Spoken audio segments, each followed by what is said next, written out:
ఏది అయినా ట్రై చెయ్యి ఆచి చికెన్ మసాలా. ఆచి చికెన్ మసాలా. పటాన్చేరులో అంతర్గత విభేదాలు మరొకసారి బగ్గుమన్నాయి. రీసెంట్ డేస్ లో చూసుకుంటే హరీష్ రావు అసెంబ్లీ వేదికగా గూడెం మైపాల్ రెడ్డిని వాళ్ళ తమ్ముడిని ఉద్దేశించి మాట్లాడడం, అనంతరం దానికి సవాల్ విసురుతూ కాటా శ్రీనివాస్ గౌడ్ మాట్లాడడం, దానికి గూడెం మైపాల్ రెడ్డి రిప్లై ఇవ్వడం, ఇలా మొత్తం కూడా గందరగోళ వాతావరణం క్రియేట్ అయింది. నిజంగా మైనింగ్ లో ఎటువంటి అక్రమాలు నువ్వు నీ తమ్ముడు చేయకపోతే బీరంగూడలో ఉన్నటువంటి శివ కావాలి అంటూ కూడా కాటా సవాల్ విసిరారు. ఈరోజు ఉదయం నుంచి కూడా పెద్ద ఎత్తున పటాన్చేరు మొత్తం కూడా ఒక్కసారి బగ్గుమన్నది, గందరగోళ వాతావరణం క్రియేట్ అయింది.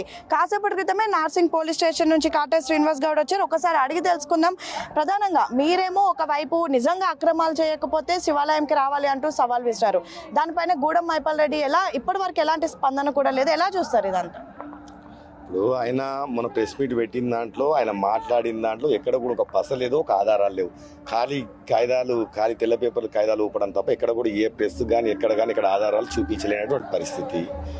కాబట్టి నేనేమన్నా, నేను ఆధారాలతో ప్రెస్ మీట్ పెట్టినా, నువ్వు చేసినటువంటి కబ్జాలు కావచ్చు, నీ మైనింగ్ విషయం కావచ్చు, నీకు పడ్డటువంటి రాయల్టీ 340 కోట్ల రాయల్టీ విషయం కావచ్చు, అన్ని విషయాలలో కూడా నేను స్పష్టంగా ఆధారాలతోని నేను ప్రెస్ ముంగట పెట్టినా.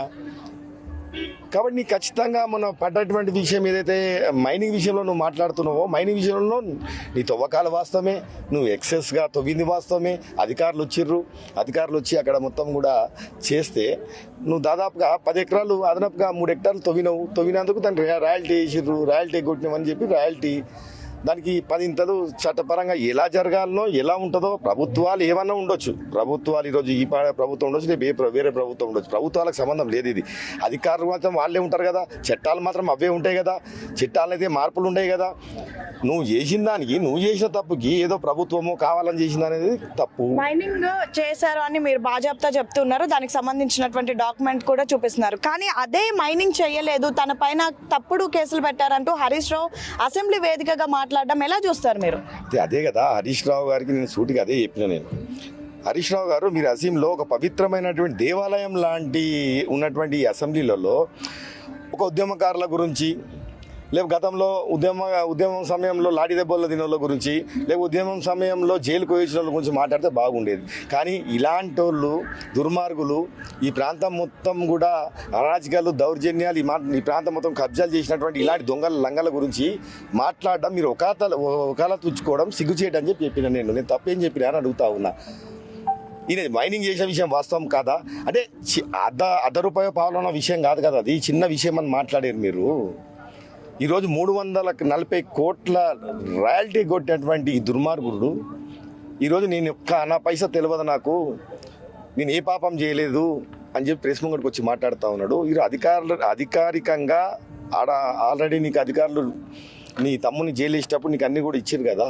340 కోట్ల రాయల్టీ నువ్వు ఎగ్గొట్టినావు, నువ్వు దాదాపుగా 3 హెక్టార్లు నువ్వు అలా అదనంగా తవ్వినావు. కాబట్టి నీ మీద చర్యలు ఎందుకు తీసుకుంటున్నాం అని చెప్పి చేశారు. ప్రధానంగా ఇదే మైపాల్ రెడ్డి అటు కాంగ్రెస్ పార్టీలో చేరారు, పార్టీ ఫిరాయించారు అంటూ కూడా హైకోర్టును ఆశ్రయించారు, స్పీకర్ ముందుకు వెళ్లారు. కానీ ఇదే మైపాల్ రెడ్డి ఈరోజు బీఆర్ఎస్ వైపు వకాల్తా పుచ్చుకొని మాట్లాడుతున్నారు. ఎలా చూస్తారు దీన్ని? అదే కదా బీఆర్ఎస్ పార్టీ చెప్పాలి దీనికి. BRS party working president KTR గారేమో సుప్రీంకోర్టులోనేమో ఫిరాయింపుల మీద కేసు వేస్తాడు. హరీష్ రావు గారేమో మైపాల్ రెడ్డికి వకాలత్ పుచ్చుకొని ఆయన మాట్లాడతాడు. మళ్ళీ ఇక్కడ ప్రెస్ మీట్లోనేమో నువ్వు ఏ పార్టీ అంటే నాకు ప్రజల పార్టీ అంటాడు. ఈయన ఏ పార్టో తెలియదు, ఇప్పుడొక పార్టీ మారుతాడు. ఈయనకే క్లారిటీ లేదు, ఆ కార్యకర్తలకు క్లారిటీ లేదు, ఆ పార్టీకి క్లారిటీ లేదు. నిజంగా ప్రజల పార్టీ అయితే మొన్న జరిగిన మున్సిపల్ ఎన్నికలు కానీ, అంతకుముందు జరిగిన గ్రామ పంచాయతీ మొత్తం కూడా ఆయన బీఆర్ఎస్ పార్టీకే పనిచేశారు అంటూ కూడా పెద్ద ఎత్తున పటాన్చేరులో చర్చ జరుగుతుంది. ఇప్పుడు మైపాల్ రెడ్డికి నమ్మక ద్రోహం చేయడం అయితే వెనతో పెట్టినటువంటి విద్య. ఇప్పుడు ఆయన ఇప్పటివరకు కూడా ఇక్కడ నిలకడలేడు. ఎక్కడ అధికారం ఉంటే ఆయన స్వార్థాల కోసం తిరిగేటువంటి వ్యక్తి మనందరం కూడా చూసినాం. ఇప్పుడు ఆయన మారలేని పార్టీ పేరు చెప్పాలి, మారిన పార్టీలు 96 ఉన్నాయి, మారలేని పార్టీ పేరు చెప్పాలి. మొన్న కూడా కాంగ్రెస్లోకి వచ్చినా అని చెప్పి ఆయన అవసరాల గురించి ముఖ్యమంత్రి దగ్గరికి వెళ్ళడం, ఆయన ఇటీసుడు తిరగడం, నేను వస్తా అని చెప్పి పోవడం, ఆయన వచ్చినప్పుడు కూడా నేను కలిసి పని చేయనని చెప్పినా నేను ఎక్కడ కూడా ఆయనతో కలిసి పని చేయలేదు, ఆయన పోలేదు. ఆయన అవసరాల గురించి పోయిండు, పార్టీలకు వచ్చినా అని చెప్పిండు. దాని తర్వాత ఇక్కడ ఈ ప్రాంతంలో మొత్తం కాంగ్రెస్ పార్టీని మొత్తం కూడా అణచివేయడానికి ఒక శకుని పాత్ర పోషించడానికే ఆయన కాంగ్రెస్ పార్టీలోకి వచ్చిండు. అది హరీష్ రావు గారు చెప్పడం, ఈయన రావడం, తర్వాత హరీష్ రావు గారి ఈ కాంగ్రెస్ పార్టీని ఇట్లా అణచివేసి లాస్ట్ మూమెంట్లో ఆయన చేతులు ఎత్తేసి బీఆర్ఎస్ పార్టీని గెలిపేయడం కుట్రలోనే మన జరిగినటువంటి మున్సిపల్ మొదటి నుంచి కూడా కాటా శ్రీనివాస్ గౌడ్ కానివ్వండి, మీ వర్గం కానివ్వండి, మొత్తం కూడా కుట్ర పొందడానికే మైపాల్ రెడ్డి కాంగ్రెస్ పార్టీలోకి వచ్చాడు. ఆయనతో కలిసి పనిచేయమని మొదటి నుంచి మీరు చెప్తున్నారు. ఆయన మీ హైకమాండ్ ఎక్కడ పట్టించుకున్నట్టుగా అనిపించట్లేదు. సో ఈ సందర్భంగా మీరు హైకమాండ్కి ఏం చెప్తారు? నేను ముందే చెప్పిన ఈ మైపాల్ రెడ్డి వచ్చిందే బీఆర్ఎస్ పార్టీ వాళ్ళ డైరెక్షన్ మేరకు వీళ్ళకి వచ్చి ఈ ప్రాంతంలో వాళ్ళకి ఆస్తులు ఉన్నాయి, వాళ్ళు చేసిన దుర్మార్గాలు ఉన్నాయి, బీఆర్ఎస్ పెద్ద పెద్ద నాయకుల హస్తాలు ఉన్నాయి కాబట్టి ఈయనను పంపించి ఇందులో పెడుతున్నారని చెప్పి మురవాన్ని మొత్తుకున్నా. డే 1 నుంచి నేను మొత్తుకున్నా. సరే కొన్ని పరిస్థితులలో అవసరాల వల్ల పార్టీ అధిష్టానం కానీ నన్ను కొంచెం ఊరుకోమని చెప్పడంతో నేను ఊరుకున్నా. లాస్ట్ కాంగ్రెస్ పార్టీ ఫలితం మనం చూసినాం కదా, ఈయన చేసినటువంటి ద్రోహం ఏందో, ఈ నమ్మక ద్రోహం చేసిండు. లాస్ట్కి మన బీఆర్ఎస్ పార్టీని గెలిపేయడానికి శకుని పాత్ర పోషించిండు. ఎన్నో ఏళ్ల నుంచి మీరు కాంగ్రెస్ పార్టీలో ఉన్నారు, కాంగ్రెస్ పార్టీ జెండా మోస్తున్నారు, కానీ మీ మాట నమ్మకుండా హైకమాండ్ అంటే పీసీసీ కానీ మీనాక్షి కానీ ఈ విధంగా చేయడం మీకంటే ఏమైనా అన్యాయం జరుగుతుందంటారా పార్టీలో? అదే కదా, ఇప్పుడు అన్యాయం చేయడం అంటూ ఏం లేదు, కానీ అవసరాలు పరిస్థితులు ఉన్నారు, వాళ్ళ మనసులో మాట కూడా మీకు చెప్తూ ఉంటారు కదా. అదే కార్యకర్తలకు ఎవరికి ఇష్టం లేదు ఇది. ఆయన వచ్చిన తర్వాత కూడా 2 సంవత్సరాలలో కూడా ఇప్పటి వరకు నిజంగా నా కార్యకర్తలు ఏ ఒక్కరు కూడా కనీసం ఆయన గడప దొక్కినో లేరు. కాంగ్రెస్ పార్టీ కార్యకర్త ఒక్కరు కూడా కనీసం ఆయన ఇంటికి పోయి ఒక సాయం గురించి పోలేదు, కనీసం ఒక అవసరాల గురించి పోలేదు. కష్టమైన 10 ఏళ్ల సంది అట్లే పడ్డాం. ఈ 2 ఏళ్ల సంది కూడా కష్టం వచ్చినా సరే, మన ప్రభుత్వం ఉన్నా సరే మనం కష్టాన్ని పడదాం తప్ప ఆయన గడప దొక్కేది లేదని చెప్పి ఒక కార్యకర్త కూడా అడుగు పెట్టలేదు. అట్లా నికాసమైన కార్యకర్తలు పడంచేరులో ఉన్నారు. ఈరోజు నా ధైర్యమే నా కార్యకర్తలు, ఈరోజు నా ధైర్యమే నా నిజాయితీ, ఈరోజు నా నమ్మకమే నా పడంచేరు ప్రజలు. ఈరోజు నిజంగా చెప్తా ఉన్నా, 15 రోజుల ముందు నాకు అనౌన్స్ చేస్తే టికెట్ ఈరోజు నువ్వు తట్టుకుంటుంటివా అని అడుగుతున్నా మైపాల్ రెడ్డి. నేను కన్నులొట్టపోయి 3 నెలల ముందు నీ బీఆర్ఎస్ పార్టీ నీ ప్రభుత్వం ఉన్నప్పుడు నువ్వు రన్నింగ్ ఎమ్మెల్యే ఉంటే నీకు 3 నెలల ముందు బీఫామ్ ఇచ్చి నిన్ను వీధులలో తిప్పితే నువ్వు కన్నులొట్టపోయి 6,000 చిల్లరతో గెలిచినావు నాకు 10 రోజులలో టికెట్ వస్తే. అదే నేను ఇంకా 15 రోజుల ముందు నాకు నా కాంగ్రెస్ పార్టీ టికెట్ అనౌన్స్ అయిన ఉంటే నువ్వు తట్టుకుంటుంటివా అని అడుగుతా ఉన్నాను నేను ఈరోజు.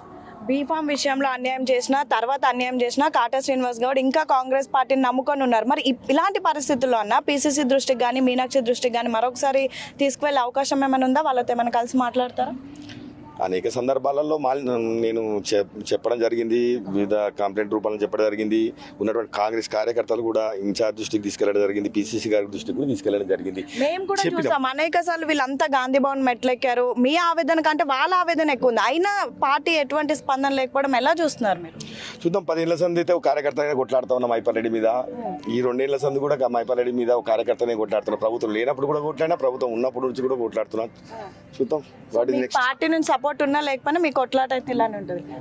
ఆ రోజు ఈ రోజు వరకు మైపాల్ రెడ్డి అరాజకం మీద, దౌర్జన్యాల మీదే కొట్లాడుతా ఉన్నా. ఒక కార్యకర్తనే కొట్లాడుతా ఉన్నా. ఎవరు అండ చూసి కొట్లాడలేదు, లేకపోతే ఎవరు అధికారం ఉందని ఈ రోజు కొట్లాడతలేదు. ఆ రోజు నుంచి కొట్లాడుతున్నా, ఈ రోజు కొట్లాడతా, రేపు కొట్లాడతా. మైపాల్ రెడ్డితో కలిసి పనిచేసేది. మైపాల్ రెడ్డి చేసిన అరాజకాలు, దౌర్జన్యాలన్నీ కూడా ఖచ్చితంగా ఎండగట్టినంత వరకు, ఎండబెట్టినంత వరకు వదిలిపెట్టేదే లేదు.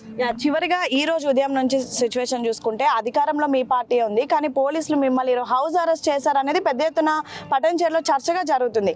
మీ పార్టీ ఉండి మీ పోలీసులు మిమ్మల్ని హౌస్ అరెస్ట్ చేయడం ఎలా? అంటే ఈ మెసేజ్ ఎలా పబ్లిక్ లోకి వెళ్తుంది? అంటే ఈరోజు హనుమాన్ జయంతి ఉన్న సందర్భంలో కూడా ఏమైపోయిందంటే కొంచెం వేలాది మంది కార్యకర్తలు ఇంటికి చేర్చుకోవడం వల్ల ల్యాండ్ ఆర్డర్ ప్రాబ్లం వస్తాయి. ఎందుకంటే కార్యకర్తలు అందరూ కూడా ఈ మైపాల్ రెడ్డి చేసిన అరాజకాలతో మమ్మల్ని అంచివేయడం కానీ, మా మీద కేసులు పెట్టడం కానీ, కార్యకర్తలు అందరూ కూడా దాదాపుగా ఒక 10-12 సంవత్సరాల సంది కూడా చాలా మందిని ఇబ్బంది పెట్టింది ఇక్కడ ఈ ప్రాంతంలో కార్యకర్తలని. అప్పుడు ఆ రోజు బీఆర్ఎస్ పార్టీని అడ్డం పెట్టుకొని ప్రభుత్వం ఉందని చెప్పి కాంగ్రెస్ కార్యకర్తలను మాత్రం మామూలు ఇబ్బంది పెట్టలేడు.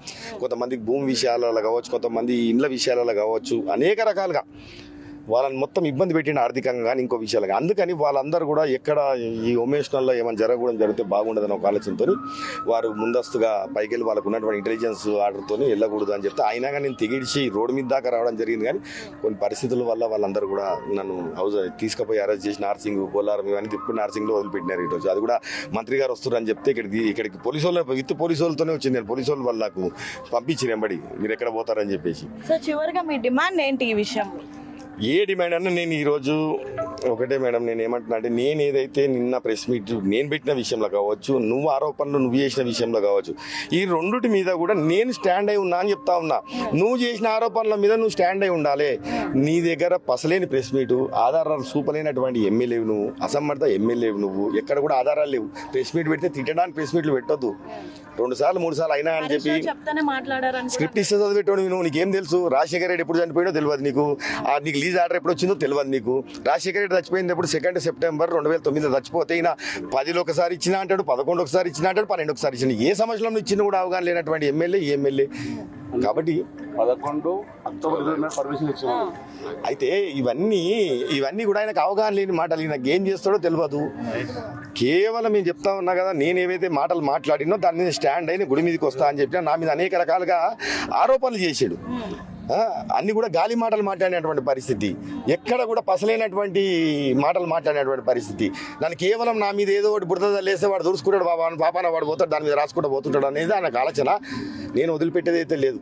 నేను గుడి దగ్గర నన్ను ఆపిన పోలీసు వాళ్ళు, నేను దైవ సాక్షిగా చెప్తా ఉన్నా, నేను ఈరోజు ప్రెస్ ముంగట నేను అన్న పైసా నువ్వు చేసిన ఆరోపణల మీద అన్నిటి మీద కూడా నేను ఈరోజు దైవ సాక్షిగా అన్యం పుణ్యం తెలియనటువంటి వ్యక్తిని అని చెప్పి చెప్తా ఉన్నా. నువ్వు ఏదైతే నీ మీద నేను ఆరోపణలు చేసిన కదా, ఆధారాలతో సహా నేను అప్పుడు చూపించినా ఇప్పుడు చూపించినా రేపు కూడా నేను వదిలిపెట్టేది లేదు. ప్రతి ఆధారంతో మాత్రం నిన్ను మాత్రం ఖచ్చితంగా వదిలిపెట్టేది లేదు. ప్రతి అధికార దృష్టికి తీసుకెళ్తాం, గవర్నమెంట్ దృష్టికి తీసుకెళ్తాం. నీ 1000 కోట్లు 100 కోట్లు నువ్వు అక్రమంగా, నువ్వు నీ కుటుంబం నీ బినామీలు మొత్తం కూడా ఇళ్లలో తక్కువ రోజులు ఉండాలి, జైల్లో ఎక్కువ రోజులు ఉండే పరిస్థితి అయితే వస్తుందని చెప్తున్నా. సో మొత్తానికైతే కాటా శ్రీనివాస్ గౌడ్ చాలా కాన్ఫిడెంట్ గా చెప్తున్నారు. ప్రెస్ మీట్ పెట్టి తను మాట్లాడిన ప్రతి ఒక్క మాట కూడా ఆధారాలతో సహా మీ ముందు పెడతాను, మీరు చేసిన మాత్రం కేవలం ఆరోపణలు మాత్రమే. ఇప్పటికీ కూడా నేను చేసినటువంటి కామెంట్స్ పైన ఇంకా నేను కట్టుబడి ఉన్నాను. ఖచ్చితంగా నాకు అటు ప్రభుత్వం నుంచి పార్టీ నుంచి ఎటు పైన ఉన్నా సరే మాత్రం నా కార్యకర్తల కోసం, పటాన్చేరు కోసం మాత్రం ఎప్పుడు ఫైట్ చేస్తూనే ఉంటాను. మైపాల్ రెడ్డితో అయితే ఫైట్ చేస్తాను. ఆయన చేసిన ప్రతి ఒక్క అక్రమాలను బయట పెట్టి ఆయనను జైల్లో పెట్టే వరకు అయితే నేను ఊరుకోనైతే చాలా కాన్ఫిడెంట్ గా కాటా శ్రీనివాస్ గౌడ్ చెప్తున్నటువంటి పరిస్థితి. వీడియో జర్నలిస్ట్ రాజుతో హేమ, బిగ్ టీవీ, పటాన్చేరు.